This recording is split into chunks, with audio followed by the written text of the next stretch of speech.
L'océan Atlantique, l'un des 5 grands océans de la Terre, 106 millions de kilomètres carrés, jusqu'à 8600 mètres de fond. Un océan qui influe directement sur le climat européen.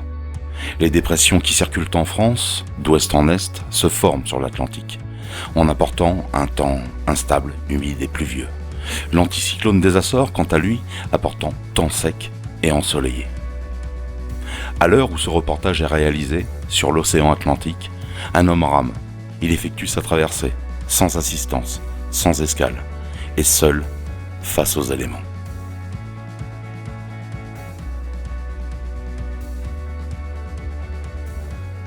« 9 décembre 2018, 7h30. Ambiance inhabituelle sur le ponton du petit port de la Restinga, sur l'île d'El Hierro, dans l'archipel des Canaries.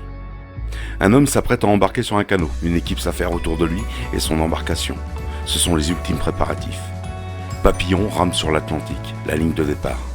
Un homme, une cause, un défi. Un homme, Christophe Papillon, 50 ans. Adjudant-chef parachutiste, sportif confirmé, a derrière lui une solide carrière de militaire. Un parcours professionnel qui lui a forgé un mental et une volonté en acier trempé. Il a appris lors de ses nombreuses missions le sens des mots abnégation, camaraderie et esprit d'équipe.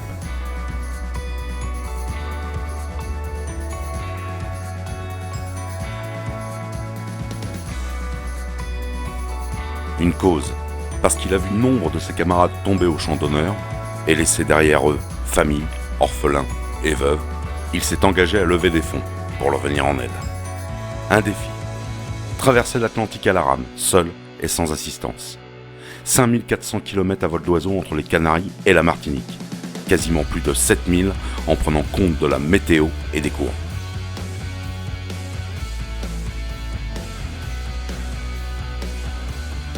Habitué aux missions extrêmes, Christophe sait qu'il faut se préparer physiquement.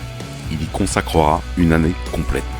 Entouré de professionnels, après une batterie de tests à l'effort, un programme d'entraînement physique est défini. Musculation, gainage, course, cardio, rameur. Christophe tiendra le rythme d'entraînement d'un sportif de haut niveau. Entraînement qui comprendra aussi l'adaptation au milieu marin et à son bateau, avec une traversée de la principauté de Monaco à la Corse.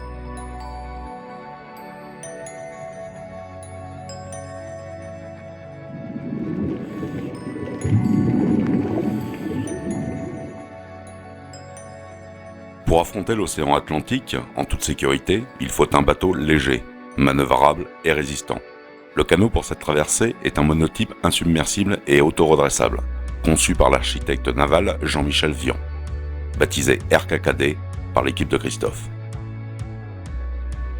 D'une longueur de 8 mètres, sur une largeur d'1,60 m, construit en contreplaqué stratifié verre époxy, son poids est de 450 kg à vide. Plus d'1 tonne une fois les équipements, le matériel et les vivres embarqués. Ici, ma partie couchage, avec du stockage de matériel, partie vie cuisine, grand luxe, et en fait tout ce qui est le point névralgique du bateau, donc transmission, GPS et tout ce qui va avec.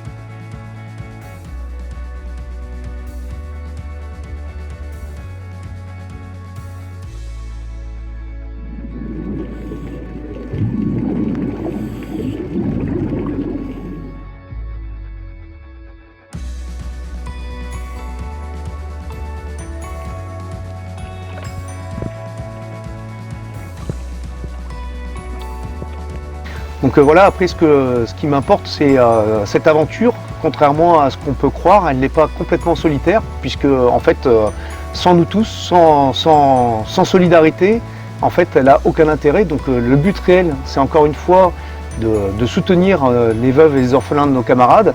Et donc ça, en fait, tout seul, je veux dire, si tout seul, ça ne servira à rien. C'est nous tous qui arriverons à ces fins-là. Et en fait, c'est voilà, je ne suis que un moyen et qu'un vecteur, mais c'est ensemble qu'on y arrivera. J'ai des camarades, alors, pas forcément tous issus du monde militaire, mais au moins sensibles à la cause.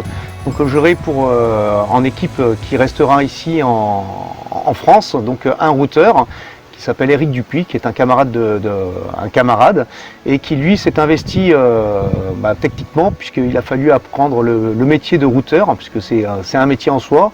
Et ça sera réellement lui aussi qui sera eh ben, mes yeux, mes oreilles, enfin c'est sur lui que je compte énormément. Après j'ai également des camarades d'anciens militaires qui feront le relais donc pour communiquer, puisque moi quand je serai seul en mer je n'aurai plus cette possibilité là, et qui feront le relais avec justement les sites etc. pour que l'histoire vive. Préparation physique, mentale et technique ne serait pas elle seule suffisante pour mener à bien la mission que Christophe s'est fixée sans le soutien de sa famille la plus proche. Dominique et Bénédicte, Marie et Isabelle, Franck, Marie-Lou et Roxane, ainsi que Kenzo et Mia, sont autant de soutiens familiaux sur lesquels Christophe a pu et peut compter. Un personnage qui est hyper important au sens de tout le monde. Bonsoir Dominique. Bonsoir. Eh ben moi je ne suis que le papa. Voilà, le papa de Christophe. Soutien technique et organisationnel, Denis, Mike, Eric, Mako et Lily, la garde rapprochée.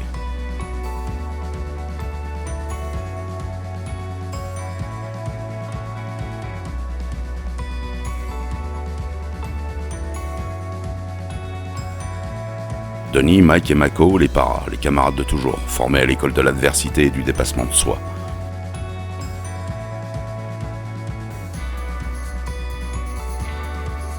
Eric, le routeur, qui comme Christophe s'est préparé pendant un an à cette aventure en se formant au routage, il définit la meilleure route à suivre en fonction de la météo et des courants et la transmet par téléphone satellite 2 fois par jour à Christophe.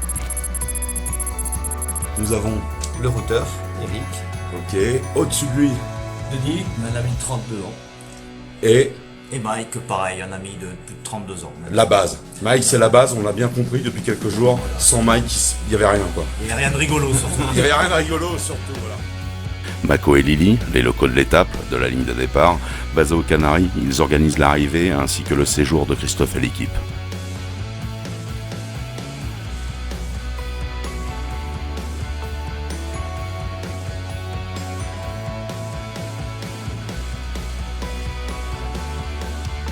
« 28 novembre 2018, première étape de l'aventure, relier Toulouse au sud de l'Espagne, 1400 km. Au petit matin, Christophe, Dominique, Eric, Denis et Mike attellent la remorque sur laquelle le RKKD patiente en attendant sa mise à l'eau.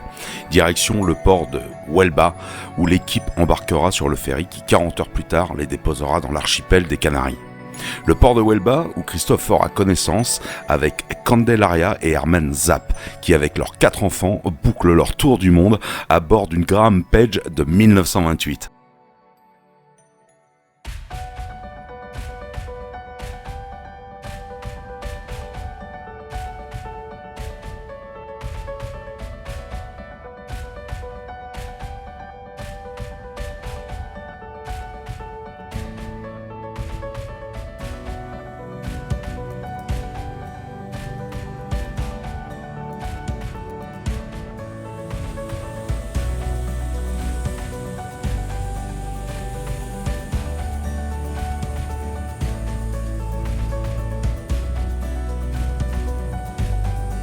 Arrivée à bon port dans l'archipel des Canaries, l'équipe française de la team Papillon rame sur l'Atlantique est prise en charge par le duo local côté espagnol de l'équipe, Mako et Lily.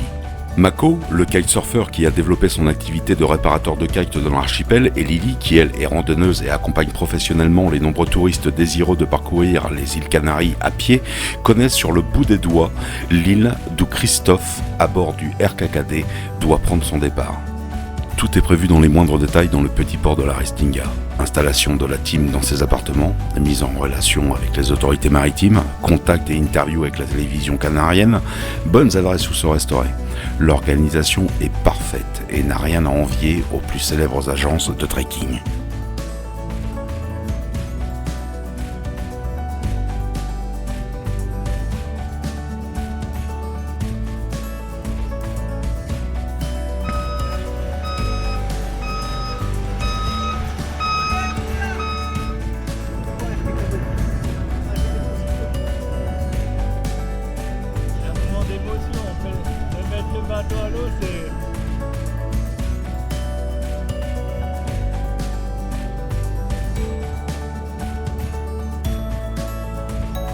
Le 3 décembre, la mise à l'eau du RKKD est faite.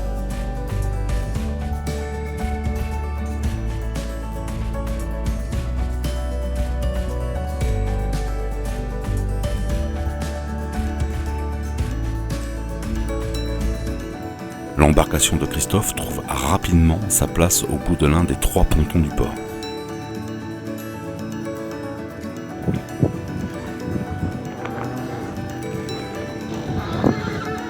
Le 5 décembre, on embarque à bord les vivres. Ce sera un rasquette de combat pour toute la traversée.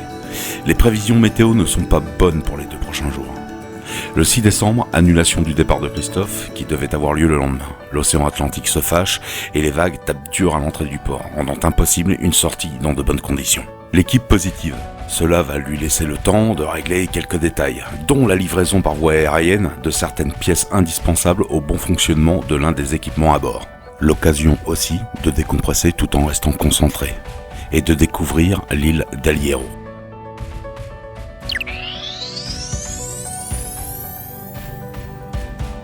El Hierro est la plus jeune, la plus au sud et la moins peuplée de l'archipel des Canaries. Elle est la partie émergée d'un volcan dont la dernière éruption a eu lieu entre octobre 2011 et mars 2012.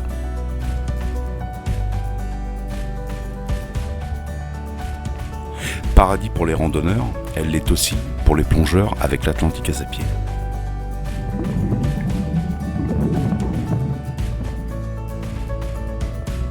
Classée en réserve biosphère par l'UNESCO, les activités traditionnelles telles que l'agriculture, l'élevage et la pêche sont bien vivantes.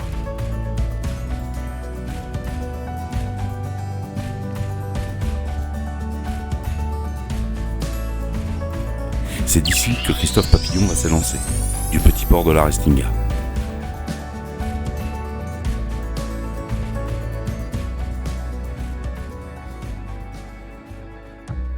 « 9 décembre 2018. L'océan Atlantique se calme un peu, laissant une fenêtre météo à Christophe et le RKKD qui va leur permettre de sortir du port dans des conditions acceptables. 7h30. Toute l'équipe est présente sur le ponton. Lily commente pour la télévision canarienne le départ et explique avec enthousiasme aux téléspectateurs espagnols le but de cette traversée de l'Atlantique à la rame en solitaire et sans assistance. Lever des fonds pour les orphelins et les veuves des soldats français morts en mission lors des combats sur les divers théâtres d'opération. Les dons s'effectuent via le site internet www.papillonrameatlantique.fr. Chaque donateur achète des coups de rame selon son budget. Tous les bénéfices récoltés seront reversés intégralement aux associations de soutien aux orphelins et veuves des militaires morts en opération. De leur côté, Dominique, Eric, Denis, Mike et Mako s'occupent des derniers détails. On teste une dernière fois les équipements de communication, on vérifie une dernière fois les équipements de survie. Ils font aussi un dernier point sur les vivres. Enfin, les avirons sont embarqués. Olaf et Dolphy d'Acropole Info filment le tout. Olaf retransmet le départ en direct via la page Facebook Acropole Info.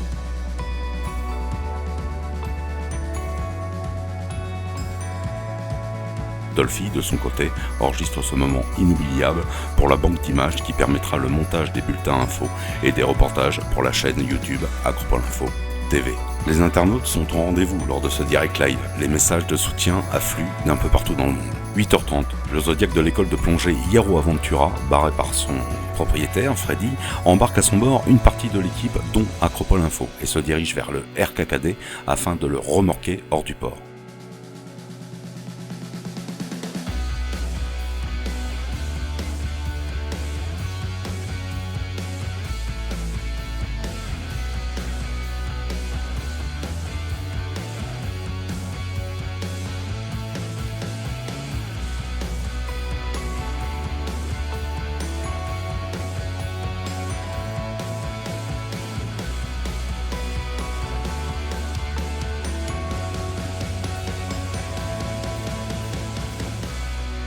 Christophe salue maintenant de loin le reste de l'équipe restée au ponton.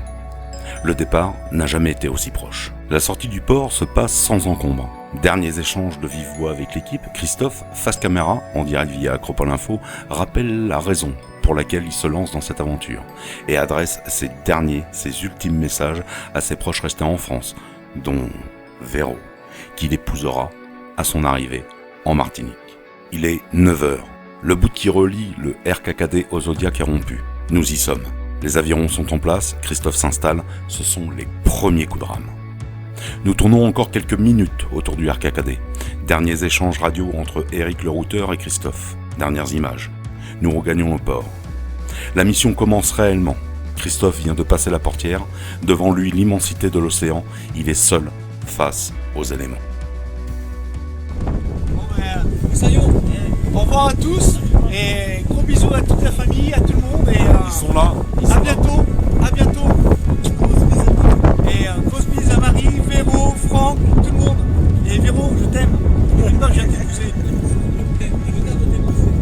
Ça y est, c'est parti, c'était les derniers petits messages perso de Christophe. Donc voilà, on est sur une embarcation et on va l'accompagner jusqu'à la sortie du port.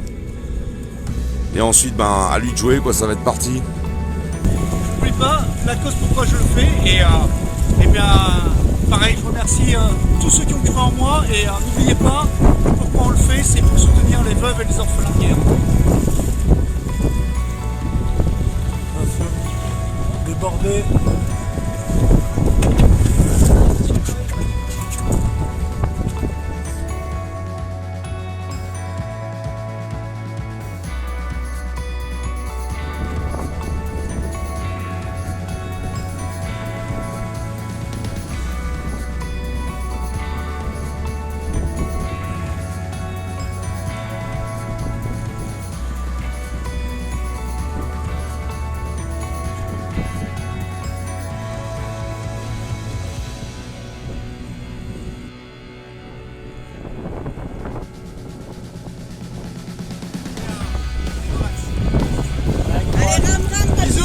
Bisous à tous.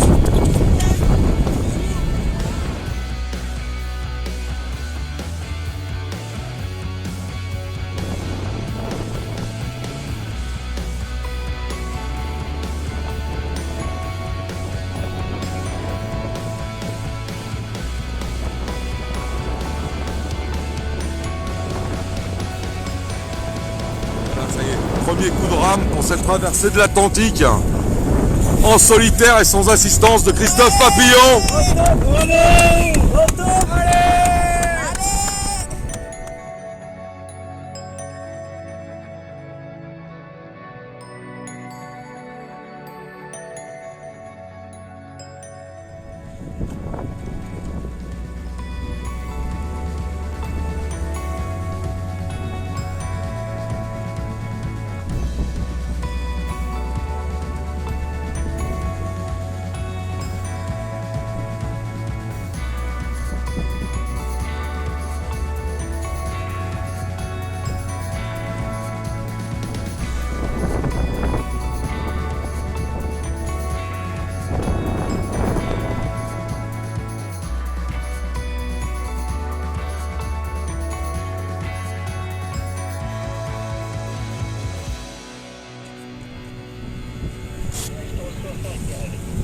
SR Radio. Effectivement, merci à tous ceux qui ont cru en moi, merci à vous tous, merci à tous ceux qui m'ont aidé, et puis qu'on n'oublie pas ce pourquoi on le fait. Allez, bisous à tous.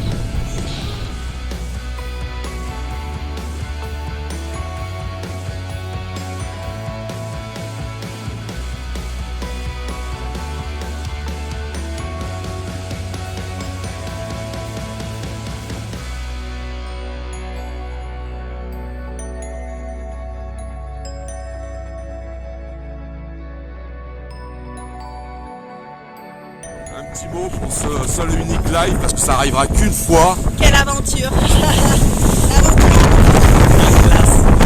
Et le papa, Et ben moi je l'attends de pied ferme au retour à l'arrivée dans 2-3 mois. Voilà. ok, allez, bisous à tous, fin de ce live. Christophe s'était lancé, l'équipe regagne la terre ferme. Dans la soirée, les premiers points de la traversée entamés le matin même sont faits. Nous sommes dans le vif du sujet. Papillon rame sur l'Atlantique. Bon, l'ambiance est à la détente, mais ici ça travaille sérieux, puisque on va directement s'adresser au routeur. Où est Christophe en ce moment? Perdu dans l'océan Atlantique. Alors heureusement on arrive à le suivre puisqu'on a deux moyens. Le retard d'une journée a été lié à un problème avec l'AIS, c'est-à-dire un élément qui permet de situer les bateaux un peu comme on situe un avion sur un radar. Mais là c'est la même chose, mais pour les bateaux. Et donc on a réussi à changer cet AIS hier soir et pour l'instant on est en train de le suivre sur l'AIS. Je viens de mettre une photo de manière à ce qu'on puisse identifier le bateau au cas où. Voilà, alors est-ce qu'on peut justement signaler aux marins qui sont en mer et qui nous écoutent actuellement, ou qui vont écouter cette vidéo, leur donner quelques renseignements en disant attention, Christophe Papillon est là. Oui, bien sûr. De toute manière, tout bateau qui a au moins un récepteur AIS va recevoir une information s'il est à côté. Le bateau s'appelle SACO, donc il est ici sur, peu importe, un logiciel de traçage. Et j'ai rajouté la photo qui permet instantanément aux gens qui sont à proximité de cliquer dessus et de voir à quoi il ressemble. Parce qu'en fait, on ne trouve que ce que l'on cherche. Donc quand ils voient SACO, ils ne savent pas trop ce que c'est. S'ils voient un truc jaune et orange, ils savent qu'ils ont ça à rechercher au niveau de l'océan. D'accord. Voilà. On va remonter. Alors l'ami de 33 ans, son rôle dans l'aventure. Bah nous, ça a été la chose la plus importante, en fait, c'était d'amener Christophe au point de départ le plus sereinement possible, c'est-à-dire de s'occuper de la logistique, de ses contacts, de gérer tous les petits détails à droite à gauche, qui lui permettent de l'amener ici dans les meilleures conditions. Dans les meilleures conditions. Et maintenant, vous restez aussi soudés avec le reste de l'équipe. Votre rôle ne s'arrête pas là. Ah là, le rôle il s'arrêtera quand Christophe sera arrivé. Hein. Là, en attendant, on va suivre comme tout le monde sur les écrans sa course. Et après, on attend son arrivée. Ok. Mike, là, pour la bonne humeur, on l'a bien compris. Donc juste pour le moral de Christophe Papillon, ou un peu plus. Préparateur un peu physique, je crois, non? J'ai essayé, mais en fait, il était plus devant moi que derrière moi. D'accord. Voilà, donc il n'y avait pas besoin de jouer à pile ou face pour savoir qui allait ramer, quoi. Ah non, non, il nous a mis dans la confidence il y a 1 an et demi maintenant, en fait, sur son projet.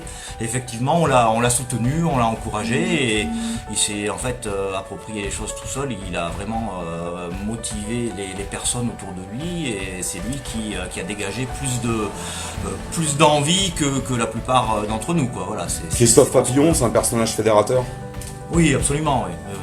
Ah oui, là, il n'y a qu'à voir son carnet d'adresse, le nombre de contacts qu'il a, ses amis et ses connaissances pour ce terme approprié, c'est fédérateur. Une fois au sol, il va regarder les images. Un message, vous l'avez quitté ce matin là? Merci Christophe. Sois sage. Et moi, pape, je dirais droit devant, comme au 35. Que tout aille bien pour le meilleur des mondes. Voilà. Parfait. Merci à vous tous. Voilà, c'était Acropole Info en direct de El Hierro. Voilà, sur le port de la Restinga, d'où s'était lancé il y a quelques heures maintenant Christophe Papillon pour cette traversée de l'Atlantique.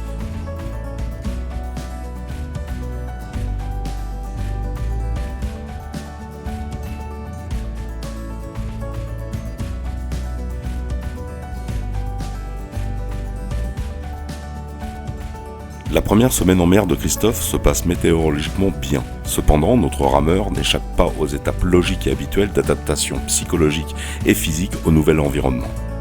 Environnement instable et humide, vision passant des murs de vagues à la vue de l'horizon, tout bouge incessamment. La recherche de la stabilité et de l'équilibre est permanente dans un environnement que l'on pourrait croire calme, mais qui est en réalité agité et bruyant. Dès les premiers jours, notre rameur devra se mettre à l'eau afin de dégager sa gouverne bloquée par des déchets flottants. Salut Christophe. Bonjour Eric, ça va?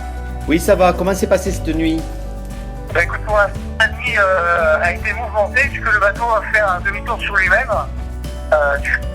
Justement des changements de temps. Donc là, ce matin, je suis orienté au cap 30 degrés, donc je vais ramener le bateau dans son axe. Et j'ai un ciel nuageux avec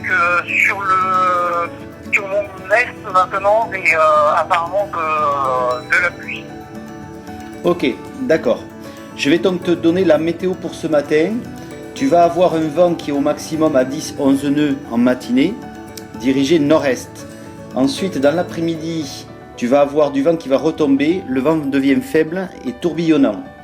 Dans la nuit, ça va être super calme et le lendemain matin, le vent se relève à nouveau pour atteindre 16 nœuds dans l'après-midi et c'est toujours un vent orienté sud-est. Donc on passe nord-est à sud-est. Ok. Oui, je te l'ai pas donné encore. Le cap à suivre, tu vas faire du 273 degrés en cap compas. Ça fait 257 degrés en cap vrai. D'accord. Ok. Ok. Enfin, la dernière chose, c'est des informations importantes. Une information importante. Alors, normalement, on ne devrait pas t'en parler, mais celle-ci est trop importante pour la terre. Le Racing Club de Toulon s'est pris une rouste par le Stade Toulousain, 39-0. Tes premières impressions? Ça tombe bien, cette année, je vais arrêter de couper plus long. Ok. Moi, j'ai une idée de recyclage. Une fois que tu seras arrivé, c'est de leur donner des cours de rame pour rester à flot dans le top 14. Ça te va? Ça va. C'est un bon challenge. C'est un bon challenge à venir. Ok. Et par contre, moi, j'ai quelque chose à ajouter. J'aimerais ajouter une bonne et heureuse année, puisqu'on est à la veille de 2019. Une bonne et heureuse année à tous, particulièrement aux miens qui me sont chers, qui s'occupent de cette aventure, c'est-à-dire toute l'équipe qui est à la manœuvre pour la communication, etc. Et à tous les gens qui la soutiennent ou qui la suivent. Donc je vous souhaite à tous une excellente année 2019. Et également, dans cette aventure, c'est un petit rêve, c'est que le Vatmondès à Papillon, pas tout à fait au milieu de l'Atlantique, et pas loin j'espère, et puisse faire de grandes choses à l'arrivée. Eh bien, merci beaucoup, Christophe. Ciao. Fin de la première partie de ce reportage. Dans quelques semaines, Acropole Info retrouvera Christophe Papillon sur la ligne d'arrivée à la Martinique. Vous pourrez suivre en direct live ce moment sur la page Facebook Acropole Info. Acropole Info qui vous présentera par la suite la seconde partie du reportage de l'aventure Papillon rame sur l'Atlantique. La ligne d'arrivée, la traversée, les interviews de l'équipe, le récit et les impressions de Christophe Achot à découvrir dans quelques semaines sur la chaîne YouTube Acropole Info TV.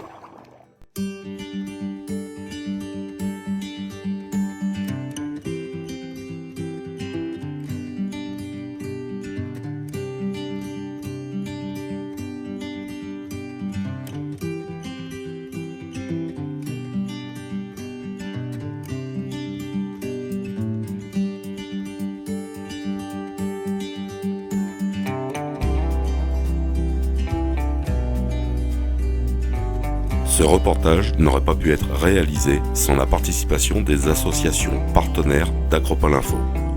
Nous tenons à remercier la FNASOR, l'ASSOR 31, l'HRDM, la section Île-de-France de l'Amicale du 9e RCP, Vétérans OPEX, la CICRA.